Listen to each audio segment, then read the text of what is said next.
Pacifica, this is Democracy Now! Administrator Scott Pruitt, thank you, Scott, very much. EPA is doing really, really well. And, somebody has to say that about you a little bit. You know that, Scott. Calls are growing for EPA Administrator Scott Pruitt to resign as he faces more than a dozen ethics investigations. But behind the scenes, he's radically reshaping the EPA. The chemical industry has just been handed a major victory as the EPA scaled back the way it determines the risks of the most dangerous chemicals on the market. Then, as protests resume in Gaza, we look at how the Israeli military is attempting to frame the Palestinian medic Ghassan al-Najjar, who was shot dead last week by an Israeli sniper. And we go to Afghanistan, where Afghan President Ashraf Ghani has announced a temporary ceasefire with the Taliban, a move hailed by NATO. This is a positive step forward on the path to peace.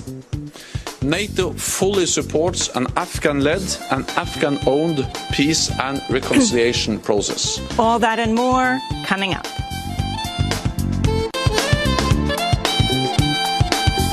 Welcome to Democracy Now!, democracynow.org, The War and Peace Report. I'm Amy Goodman. Donald Trump and other leaders of the world's largest economies have gathered in Quebec City, Canada, for this year's G7 summit, with the U.S. president increasingly isolated over trade and climate change.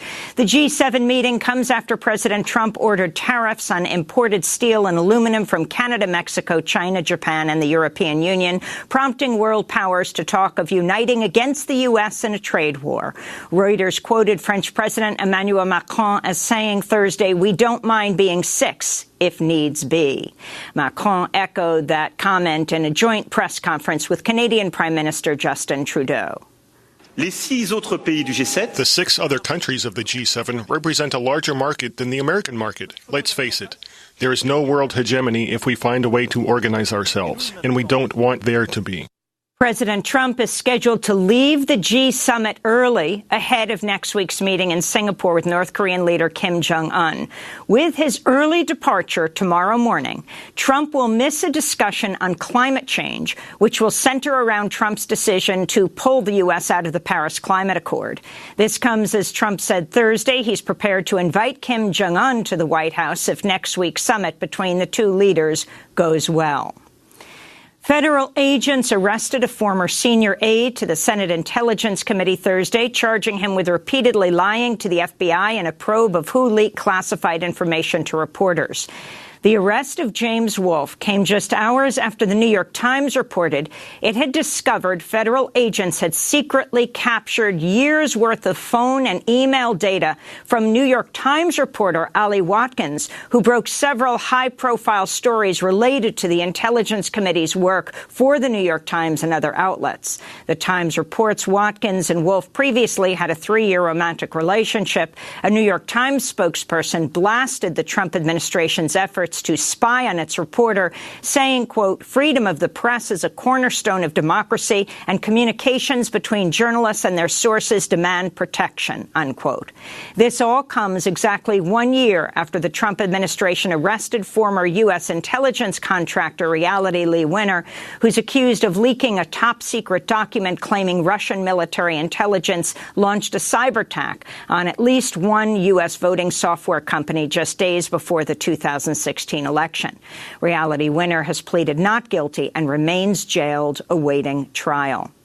The Trump administration said Thursday it will not defend key parts of the Affordable Care Act as a number of states, led by Texas, challenge the constitutionality of President Obama's signature health care law.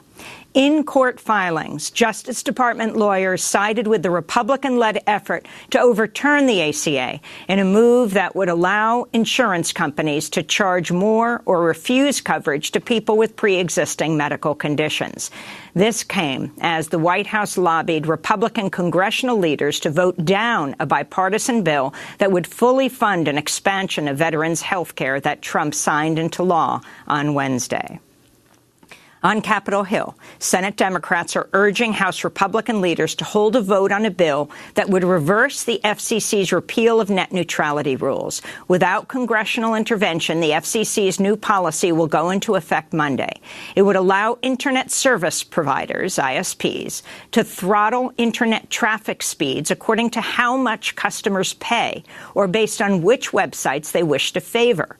Last month, the Senate voted 52 to 47 to reverse the FCC's rollback of net neutrality rules. On Thursday, the entire Senate Democratic caucus sent a letter to Republican House Speaker Paul Ryan demanding he bring a companion bill to the House floor.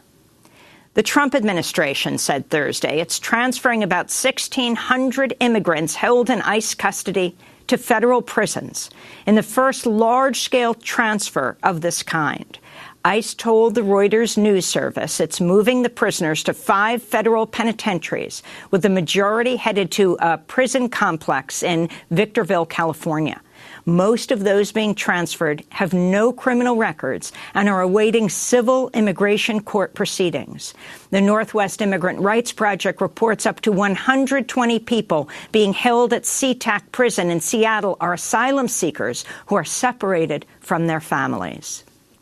Meanwhile, a high school student from Iowa was found murdered in Mexico's Zacatecas state in May, just 3 weeks after he left the United States under threat of deportation. Manuel Antonio Cano Pacheco was found with his throat slit in what his family believes was a gang-related murder. He was just 19 years old. Cano Pacheco was brought to the U.S. when he was just 3. He'd previously been granted protected status under President Obama's Deferred Action or Childhood Arrivals program known as DACA, which President Trump has been working to phase out. After he was convicted of 2 minor drug charges, he lost his DACA status and chose to enter Mexico as deportation appeared likely. In Brooklyn, New York, immigrant rights groups and elected leaders are calling for the release of a delivery worker who was arrested by ICE last week after he dropped off a pizza at the Fort Hamilton Army base. Pablo Villavicencio, an Ecuadorian immigrant, presented his New York City-issued ID card to soldiers at the entrance to the base, as he's done on many previous delivery runs. But this time, he was denied access and told he needed a driver's license to enter the base. After a military police officer ran a background check, he discovered an ICE warrant from 2010 and called in immigration agents. Villavicencio is now being held at an ICE detention center in New Jersey and is scheduled to be deported. On Wednesday, New York City Council member Justice Brannon spoke to reporters outside the gates of the Army base, accompanied by Villavicencio's wife, Sandra Chica, and the couple's 2 young daughters. Does the Army now have some new policy that demands all non-military personnel show proof of citizenship to gain access onto the Army base? Otherwise, what happened here? Is this part of some new Donald Trump deportation strategy? You're tearing families apart for what? How are we any safer today than we were yesterday? It's cruel that they're gonna separate my daughters from him. He's the supporting the family. Now I'm gonna be by myself along with 2 kids. On Thursday, scores of protesters gathered outside Immigration Court in Lower Manhattan chanting, "Free Pablo now." Meanwhile, New York Governor Andrew Cuomo has said his office will pay Villavicencio's legal fees.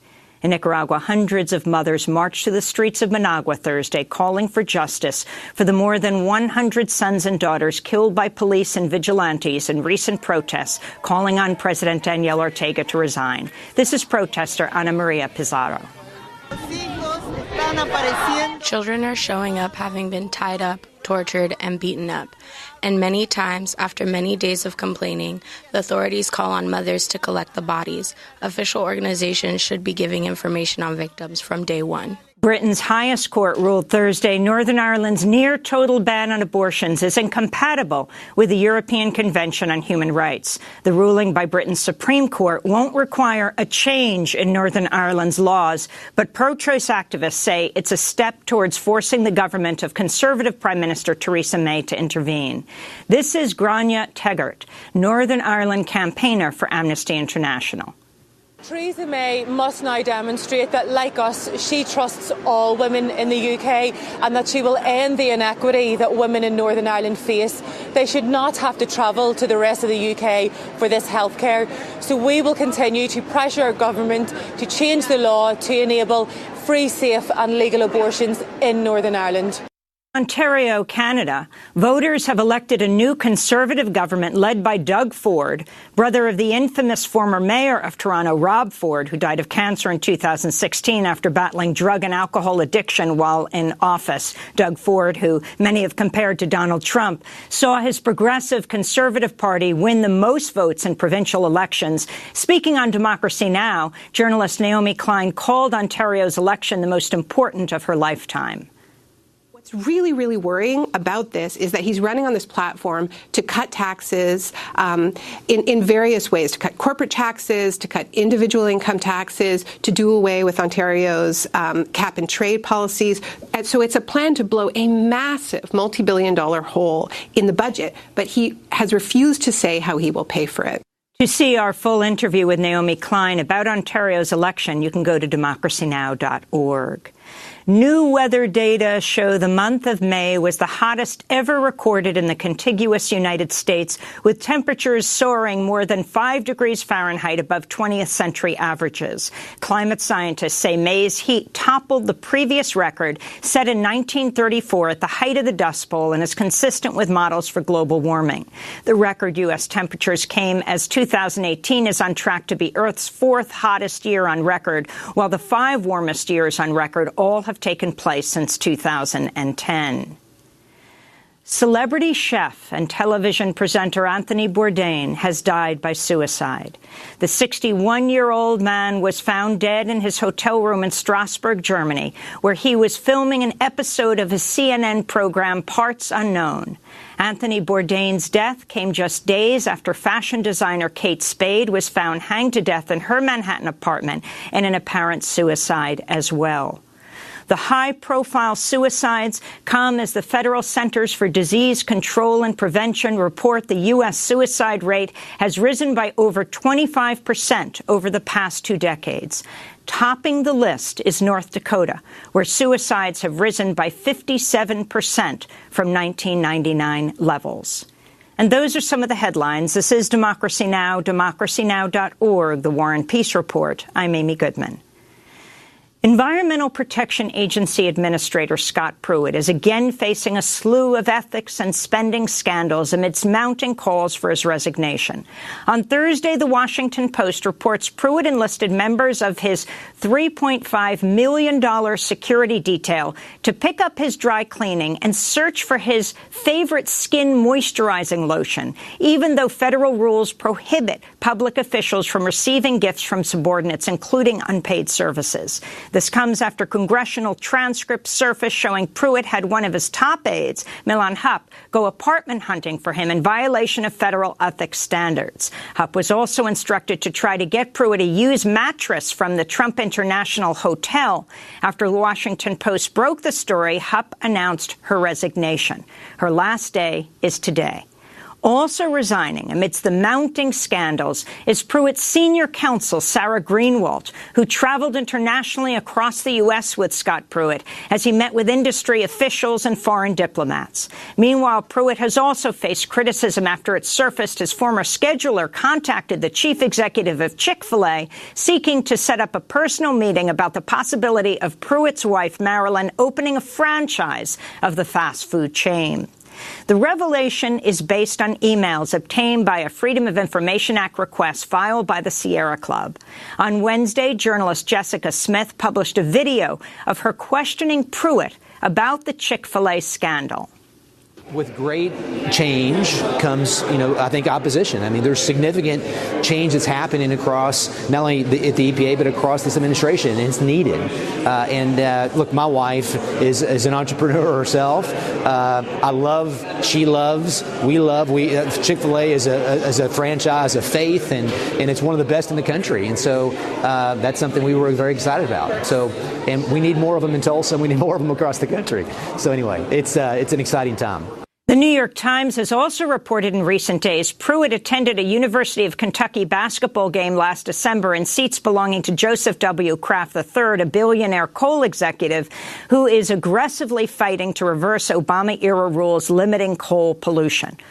All these news scandals come as Pruitt was already facing at least a dozen investigations over spending and ethics violations, ranging from his close ties to industry lobbyists to illegal spending of public money.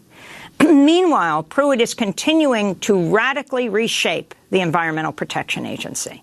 The New York Times reports today the EPA has given the chemical industry a big victory by scaling back the way the federal government determines health and safety risks associated with the most dangerous chemicals on the market. Pruitt has also been accused of radically reshaping the EPA rulemaking process and weakening Obama administration efforts to tighten fuel economy standards, among others. For more, we're joined by Robert Weissman, president of Public Citizen. Last year, Public Citizen launched corporatecabinet.org, a website tracking the corporate connections and conflicts of interest of Trump's cabinet appointees. But, Rob, today we're going to focus on Scott Pruitt. We're going to divide this into two parts. Talk about the slew of scandals, and then we'll talk about what some consider the greatest scandal, and it is the rolling back of environmental protection. Rob Weissman. Thanks, Amy. It's good to be with you and your viewers and listeners. You know, if you listen to the introduction you just gave, Washington is very familiar with people who come and try to self-enrich themselves from the taxpayer pot, but I don't think we've ever seen anything like Scott Pruitt. That list of examples, most of which have just emerged in the last week or two, I don't think there's ever been anything like that. And there are more. You know, last week it came out that he was buying $130 pens because he thinks he needs to write with $130 pens. And what we've seen is a guy who, first of all, has no respect for the taxpayer and his duty to be frugal and guard taxpayer assets. But more importantly, a guy who thinks that he should live like the billionaires that he's serving. You know, he's hanging out with these super rich people, and he doesn't see himself any different than them. They get to fly around all over the world whenever they want to do, you know, on luxury planes, and so should he. And they get to sit at the front row of college basketball games, and so should he. They get to eat in fine restaurants whenever they want without regard to paying, and so should he. One of the other stories that's come out in the last couple of days is he's going over to the White House dining hall so frequently because there's great food there at a very low price, sort of luxury level food at McDonald's prices, and they told him, stop coming. You're coming here too often. And so there's this an unbelievable degree of entitlement and desire for luxury, which is not appropriate for a government official. But I think it does connect to the second strand of what you're talking about. Part of the reason he thinks he's entitled to this, besides his own megalomania, is he's hanging out with people who live like this, and he doesn't see why he shouldn't be able to do the same thing. Can you talk about the women who've just resigned, his top aides, lawyer and assistant? Right. Well, these are people he brought over with him from Oklahoma. He was formerly the Oklahoma Attorney General. And he used them in considerable part to take care and tend to his personal whims and desires. You know, one of these aides who was effectively his executive assistant, but had a high-level title and a high-paying job, was scheduling his personal trips. You know, he wanted to go to the Rose Bowl, so she worked that out.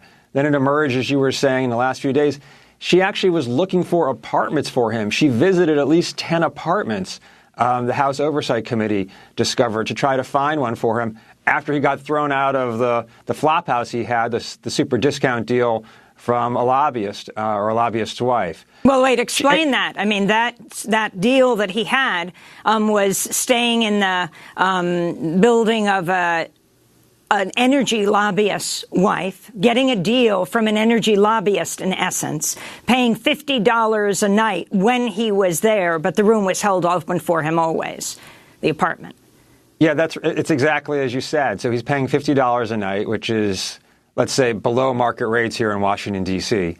He wasn't even paying every night. He was only paying for the nights he stayed, and that wasn't as many as you might think because he is jetting all around the country and the world to tend to his desires and whims. The discount deal was being provided by a lobbyist couple. The husband had business before the Environmental Protection Agency, which was a fact denied but now revealed, in fact just revealed in the last few days as the husband had to change and fully disclose on his lobby forms what he'd been doing. And there's just never been anything like this. So there are some hard ethics questions in Washington, D.C., but none of the things involving Scott Pruitt are hard ethics questions. And again, they're just startling kinds of misbehavior, but they're startling kinds of misbehavior that matter, not just because, like, what does he need $130 pens for, but because he's doing favors for the people who are conferring benefits on him. So $3.5 million in security. I want to turn to a postcard addressed to Scott Pruitt, sent to the EPA's Seattle office last year. The postcard featured an image of a man standing on an iceberg. It read, quote, "Dear Mr. Pruitt, climate change is real. We're watching you. For the sake of our planet, our children, and our grandchildren, will you be a reasonable man? I repeat, we are watching you." It was signed by 7 first names of women. Well, this postcard is on the potential list of potential threats to Pruitt's safety that the EPA used to justify a 24/7 security detail that has cost taxpayers at least $3.5 million. Right. It's just part of the grandiose story around Scott Pruitt. So he's got this 24/7 security detail that former EPA administrators have not had and for which he has no reason. He uses these people to sort of create a bubble around himself when he travels, to put on screaming sirens and take him to his favorite restaurants in Washington, D.C., to protect him from citizens who might come up to him and complain about what he's doing. And, as you say, to do weird things like find his favorite moisturizer. So let's turn to this latest news. We're going to take a break and then come back to it. And that is one of the top headlines today, top story of the New York Times, the Trump administration, after heavy lobbying by the chemical industry, scaling back the way the federal government determines health and safety risks associated with some of the most dangerous chemicals in the market. We'll be back with Rob Weissman, president of Public Citizen.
Brian Jonestown Massacre. This is Democracy Now! I'm Amy Goodman. As we continue to look at the record of Scott Pruitt, is he about to resign or be fired? That's the question. The New York Times reporting today the EPA has given the chemical industry a big victory by scaling back the way the federal government determines health and safety risks associated with the most dangerous chemicals on the market. EPA Administrator Scott Pruitt has also been accused of radically reshaping the EPA rulemaking process, weakening Obama administration efforts to tighten fuel economy standards. Still with us, Rob Weissman, president of Public Citizen. Rob, talk about this latest news about the chemicals in the air we breathe, in the soil, in the water we drink. Yeah, this is the real outrage. So the stuff we were just talking about, that's funny for the soap operas, and it is crazy, outrageous in its way, but it's not really hurting people in the same way this is. So this breaking news from the New York Times is that the agency, the EPA, is going to change the way it assesses chemical safety. It's now looking at beginning a new process after a recently passed law of evaluating the safety of chemicals that have long been on the market. It's looking first at 10 and then it's going to go on to others. And the short version is it's changing the way it's going to do it so that chemicals will be deemed safer than they otherwise would have been. It'll be higher levels of exposure will be possible. More use of dangerous chemicals will be possible. How do they get there? Well, this is the real scandal to EPA. The person in charge of the review is an industry chemist who came from the Chemical Industry Trade Association. She's now in charge of setting up the process. So she is delivering for the agency from which she once came. The impact is going to be on people whose names we don't yet know, but people will die as a result of this.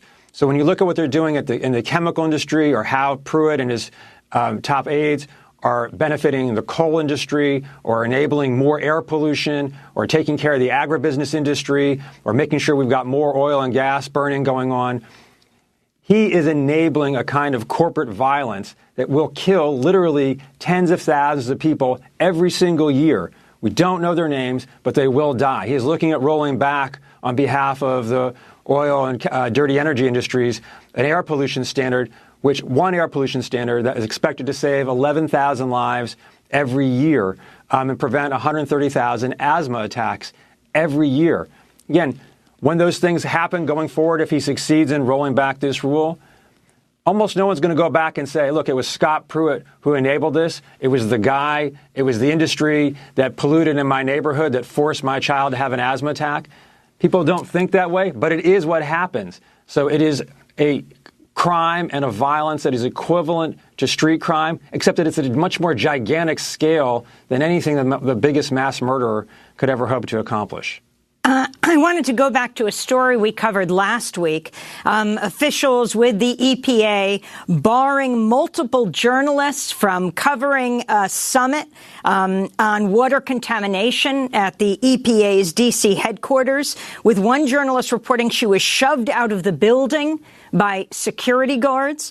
The reporters were from CNN, the Associated Press, E&E News. The journalist who was shoved, Ellen Nickmeyer of AP, was ultimately allowed into the meeting in the afternoon.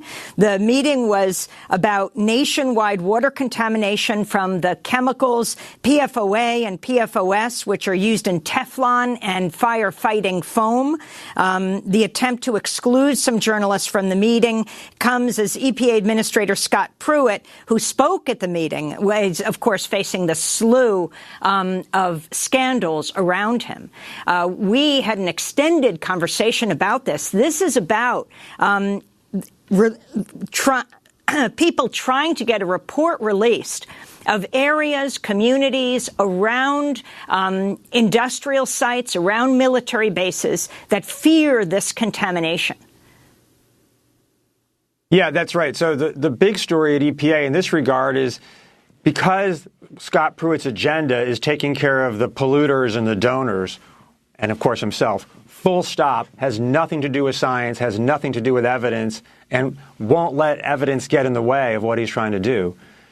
They don't want any media coverage of what they're doing. They don't want internal staff to tell the truth, so they're pushing out as many people as they can, and even in one case trying to hire a PR agency to effectively do external scrutiny of their internal employees to see who might be trying to do their job. They don't want anyone to mention climate change, the biggest threat facing humanity, and they're stripping from their data sets information on climate change. They are refusing to consider real science in their rulemaking processes, and now trying to change the overall rulemaking process so to exclude important parts of environmental science and public health science.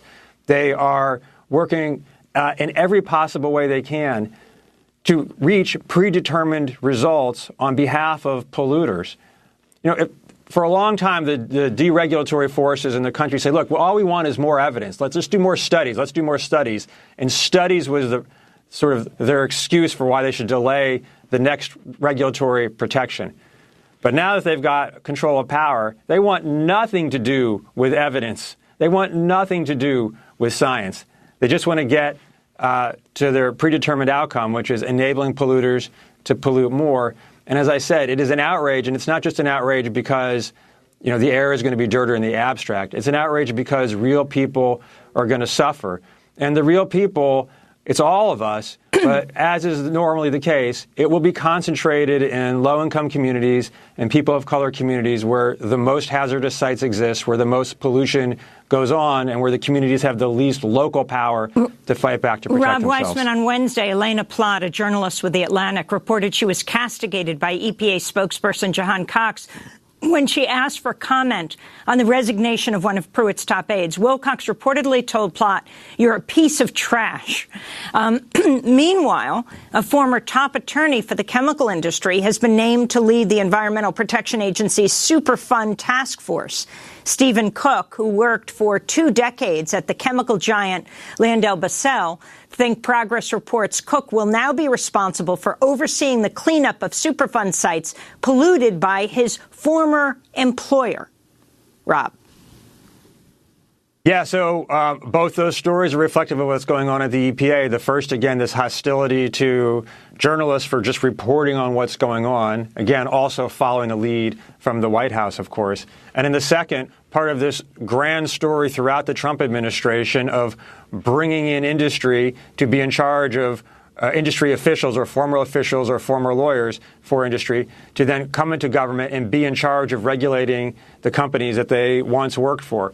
It's not just this guy from the chemical industry. It's also this chemical industry scientist I mentioned. It's also a coal lobbyist who's now the number 2 at EPA. This is Andrew Wheeler. It's other officials who came from oil and gas. That's right. If you can talk about this. So for him to be number 2, that means if Scott Pruitt is forced out, that's right. That Andrew Wheeler, who's worked for nearly a decade on behalf of fossil fuel companies, including the coal company Murray Energy, approved by the Senate in April, becomes second in command and would become the EPA administrator, at least for a time. Is that right? Yeah, that's exactly right. I mean, we absolutely think that Scott Pruitt should be impeached. It's a bit of a power game now in D.C. to see if he can hold on. The White House wants him to go, but not the most important person in the White House, the president. Increasingly, Republican members of Congress are saying, look, this is just an embarrassment. We got to get rid of this guy. So, and we think Congress should do its duty and force him out through impeachment. But we have to be honest and recognize what that means. We're going to probably have Pruitt exit the scene and have a coal industry lobbyist come and be in charge of the EPA. Finally, Pruitt rolling back Obama-era fuel standards. Very briefly, if you could explain what that is.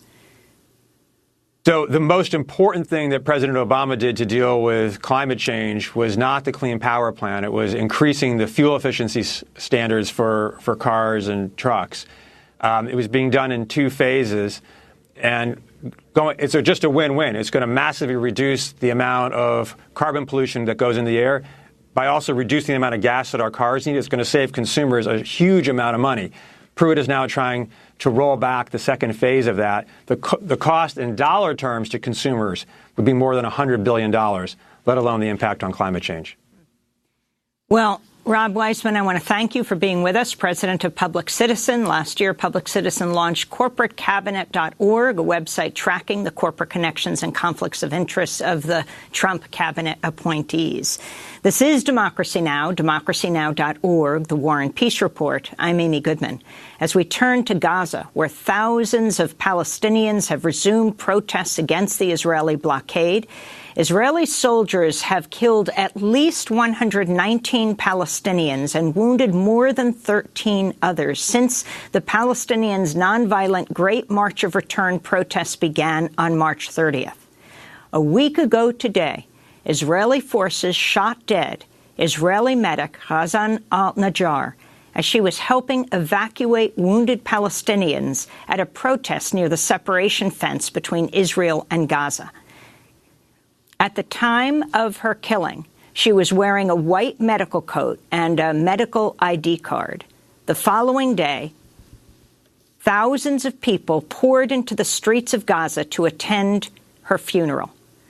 The Palestinian medic's killing has also sparked international outrage. Earlier this week, the Israeli military said Israeli snipers had not intentionally shot at Razan. But now the Israeli military is facing widespread criticism after it released a short video Thursday that was heavily edited edited in efforts to claim that the slain Palestinian medic was acting as a human shield for Hamas when she was shot dead by an Israeli sniper. The video, posted by the Israeli Defense Forces, appears to show Razan throwing a smoke grenade into an empty field. The words on the video read, "This medic was incited by Hamas to give up her life for their goals." It's then followed by a short clip of the Palestinian medic, Razan al-Najjar, speaking. I'm the paramedic Razan al-Najjar. I'm here at the front lines as a rescuing human shield. After Razan speaks, the words on the video read, "Hamas uses paramedics as human shields." After the video was released, the Israeli military spokesman, Avichai Adrai, tweeted, "Razan al-Najjar is not the angel of mercy that Hamas propaganda attempts to portray," unquote. But the video has sparked immediate criticism for taking Razan's words from a previous interview out of context in order to distort their meaning. This is a clip from the original interview in which Razan is being interviewed by a journalist with Al Mayadeen News. Razan, the idea of becoming a paramedic, how did that idea start for you? Tell us, was it your own idea only? Did it cross through your mind? Tell us, if you may, please. I'm the paramedic Razan al-Najjar. I'm here at the front lines as a rescuing human shield to protect and save the wounded at the front lines. Indeed, this idea was not suggested to me by anybody. I did it from my own self, because I opted to go through this adventure and try rescuing the wounded at the front lines. I have enough strength, courage, and daring to go through this experience, to join the field and be prepared to go to ground zero to save the souls of our martyrs and some of our wounded. They are our brothers, of course. And praise to God, I managed with all my determination, persistence, and strength to continue on this course that I started, and I will end. And I've been persistent for 45 days. So that was Razan al-Najjar speaking in her own words about her efforts to rescue wounded Palestinian protesters wounded by the Israeli military. Earlier this week, we spoke with Razan's cousin, Dalia al-Najjar. Razan was a very strong-minded girl since she was very young. She always had dreams. She loved life. She was a source of positivity all the time. And being a nurse was one of her dreams. She worked hard to be one. She couldn't get a degree in nursing, unfortunately, because of the financial situations her family were living under. And then she went and got a training in nursing for 2 years, and she worked as a volunteer for 2 years without being paid. And then she felt it's her duty to be a first responder,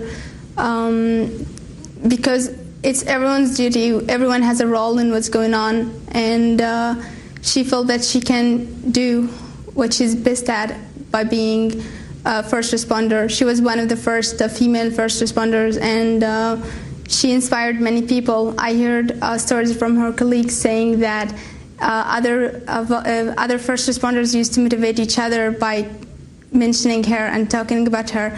If anyone is sitting, they would tell him, "Come on." Razan broke her wrist, and yet she completed her shift. So she's a source of inspiration for everyone. That was Razan al-Najjar's cousin, Dalia al-Najjar. We reached her in Istanbul, Turkey, where she's co-founder of Zyla Water, an organization dedicated making clean water accessible around the world.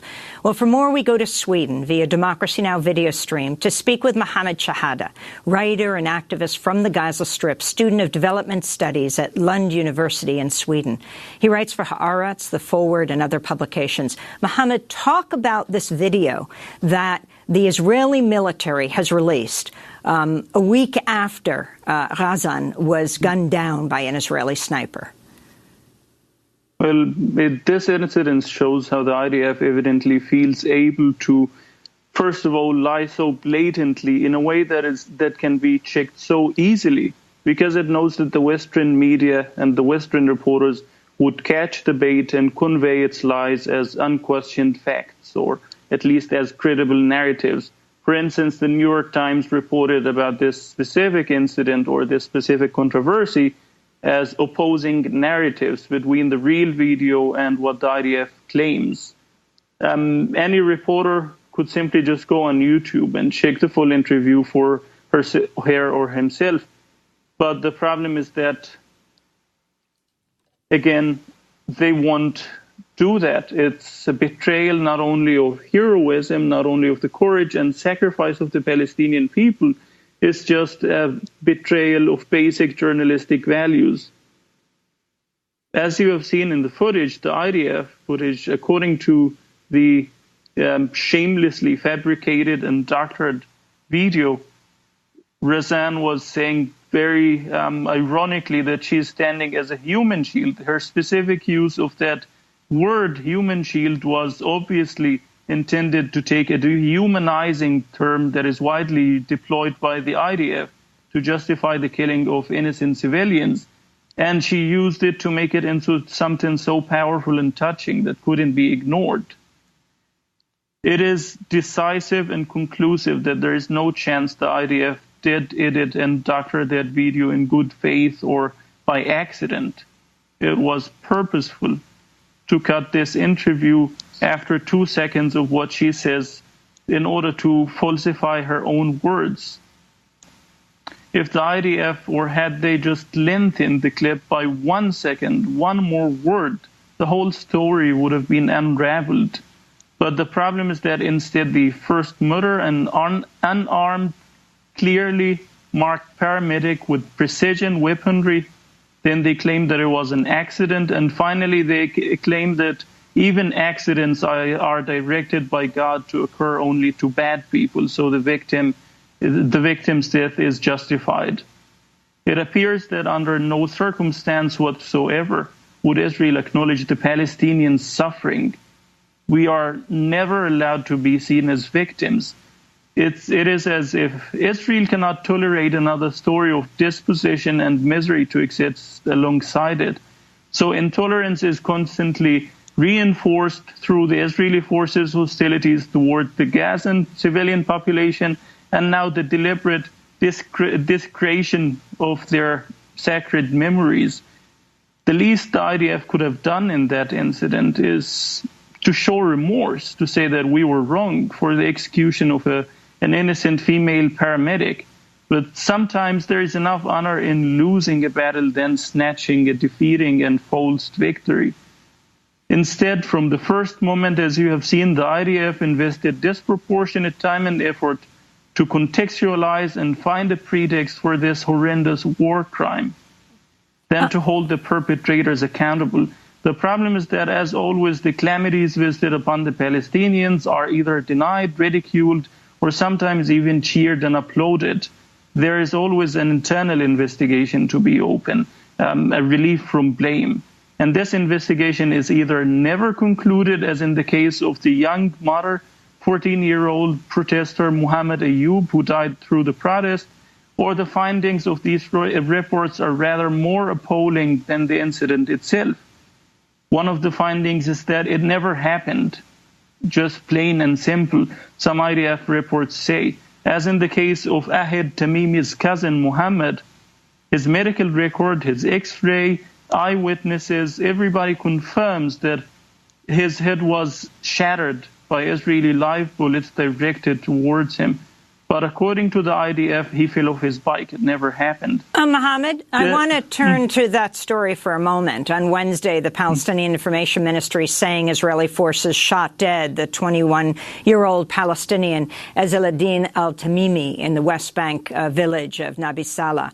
He was a member of the prominent Tamimi family, which is well known for its resistance to the Israeli occupation. This is Mahmoud al-Tamimi, a relative of the young man who was killed, Ezzeladin.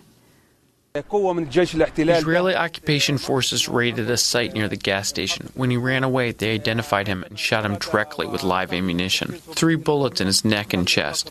Then they beat him, and he was bleeding before they moved his body to a military vehicle, where he was left for a long time before being pronounced dead.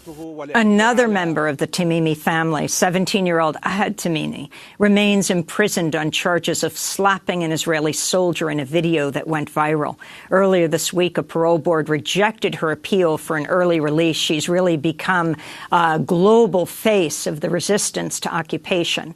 Mohammed Shahada, if you'd continue with, we're not just talking about, what we're talking about here, over 120 Palestinians killed since March 30th, since the nonviolent March of Return. Ghazan, female paramedics and medical people have been hit so hard. I wanted to go back to an excerpt of an interview we did a few weeks ago. This was the day after the U.S. moved the U.S. Embassy to Jerusalem. And I think the Israeli military killed more than 60 Palestinians in Gaza that day. I want to turn to Tarek Loubani. He's a Canadian emergency room doctor who went to Gaza to help wounded Palestinians. This is an excerpt of what he had to say. He was shot by Israeli sniper in both legs. I don't know the answer to that. I don't know what orders they received or what was in their heads. So I can't tell you if we were deliberately targeted. What I can tell you is the things that I do know.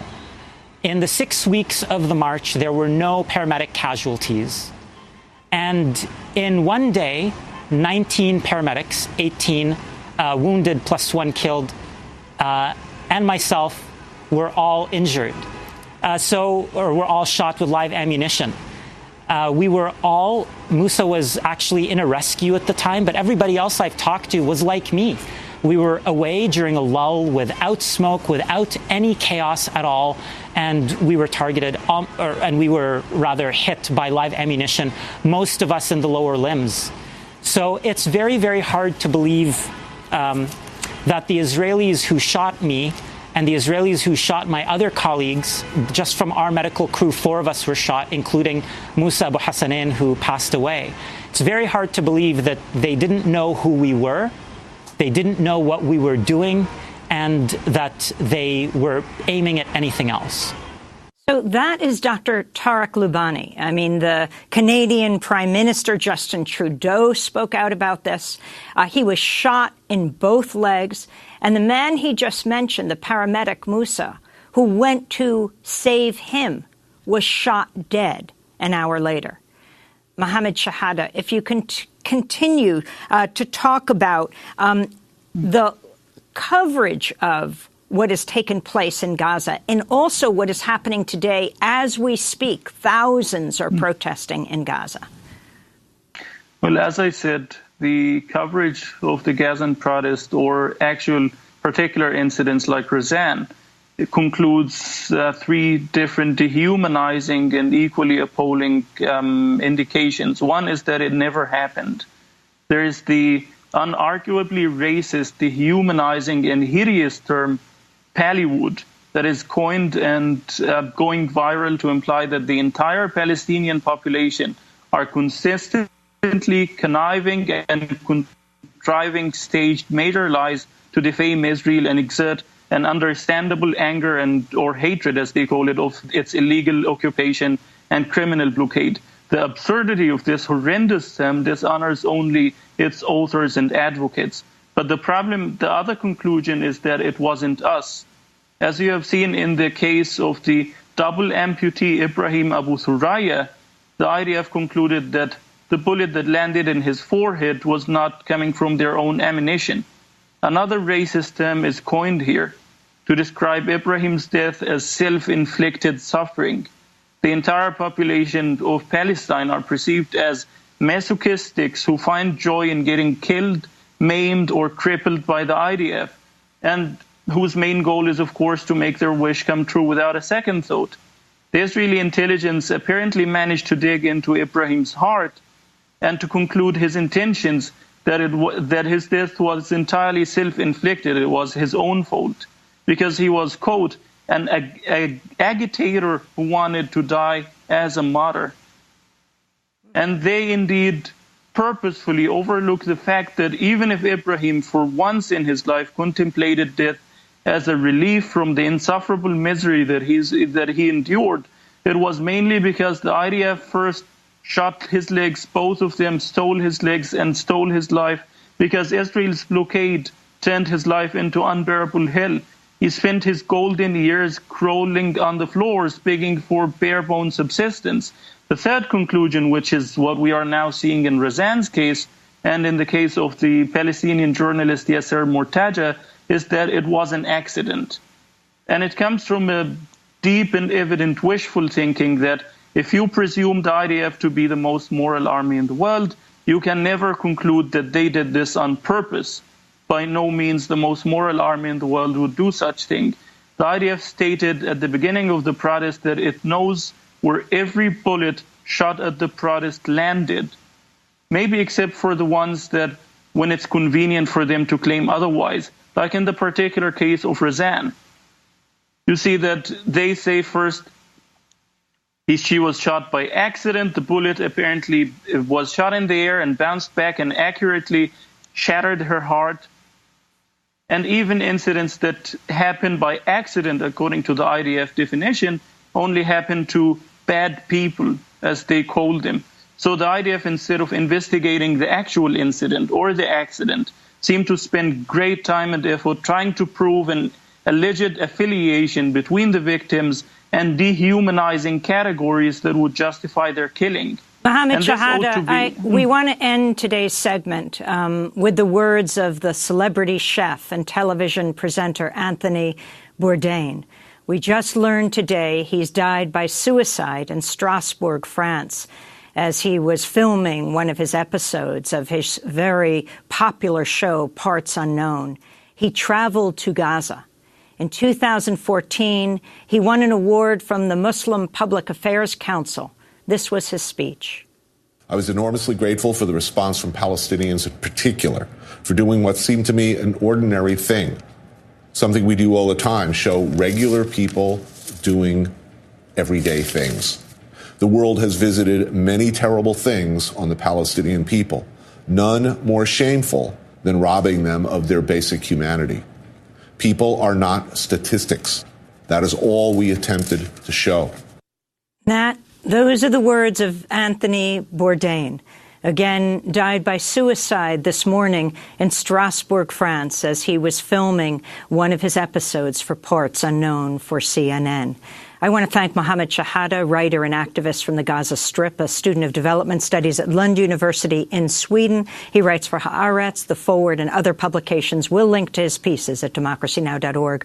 When we come back, the Afghan president, Ashraf Ghani, has just announced a ceasefire with the Taliban. We'll speak with peace activist Kathy Kelly. Stay with us.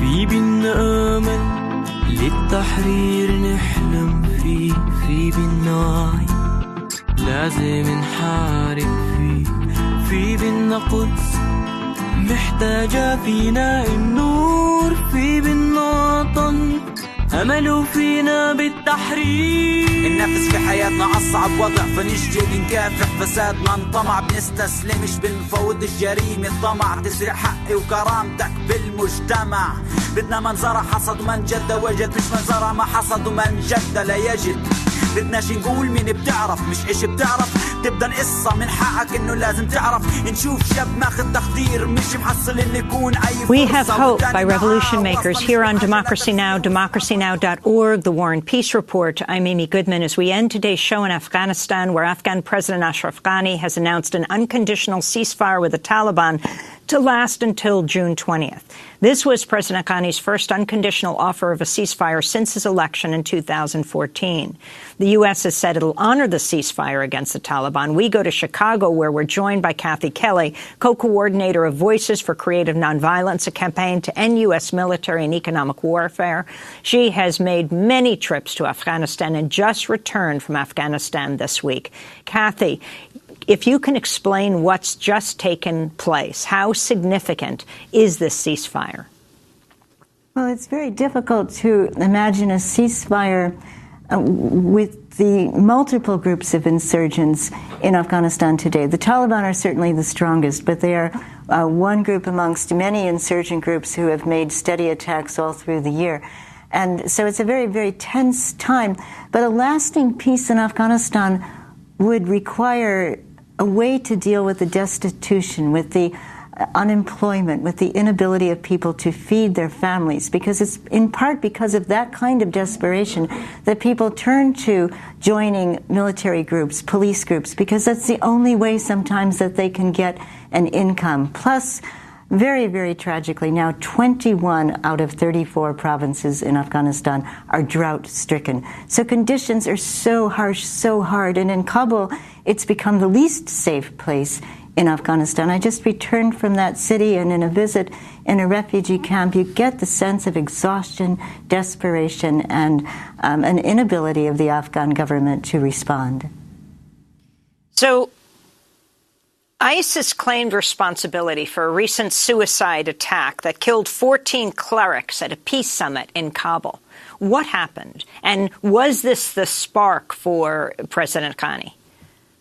Well, it's called the Loya Jirga, and people were gathering to declare a fatwa against suicide bombings, and then a suicide attacker had managed to get inside, and that was when the clerics were killed.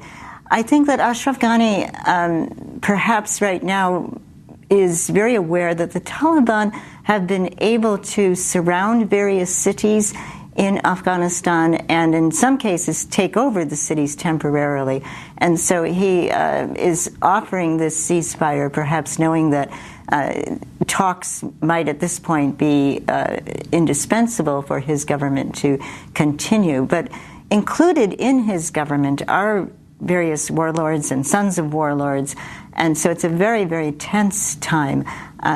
Also, I think many people in Afghanistan are aware that President Trump has publicly opposed negotiations and talks with the Taliban, and he has expressed his interest in what's going on in Afghanistan under the ground, not in terms of the water level lowering and the desperation in a time of drought to gain access to water, but he is interested in the rare earth minerals and other precious. Before we go, I want to ask you, BBC's reporting, since Trump announced the new Afghan strategy committed more troops to the conflict, the number of bombs dropped by the U.S. Air Force has surged dramatically. New rules of engagement have made it easier for U.S. forces to carry out strikes against the Taliban. You wrote Donald Trump's interest in what's happening on the ground in Afghanistan is focused exclusively on the U.S. capacity to extract Afghanistan's mineral wealth. In this last minute we have, can you talk about these two issues? Well, one person from the Wardak province, when I was last in Afghanistan, said when I asked, well, how is your family? You know, this is a area where the strikes are so heavy. He said, we can't find space to bury the dead. There have been so many bombings. And yet, you know, I think President Trump's main interest in maintaining troops within Afghanistan has to do with being able to control the possible extraction of wealth under the Hindu Kush Mountains in the future, and also being able to send signals to China and to Russia that the United States still has a foothold in that country. We're going to leave it there, but we're going to continue our conversation with you and post it as a web exclusive at democracynow.org. Kathy Kelly, just back from Afghanistan, co-coordinator of Voices for Creative Nonviolence, a campaign to end U.S. military and economic warfare. She's made many trips to Afghanistan. That does it for our show. To see our video and audio podcasts and our transcripts, go to democracynow.org. Democracy Now! Is accepting applications for our paid video production fellowships. Find out more at democracynow.org and sign up for our daily digests, our news digest. Send the word Democracy Now! To the number 66866. Democracy Now! One word to 66866. Democracy Now! Produced by Mike Burke, Renee Feltz, Noreen Shea, Carla Wills, Laura Gottesdiener, Sam Alcoff, John Hamilton, Robbie Karen. I'm Amy Goodman. Thanks for joining us.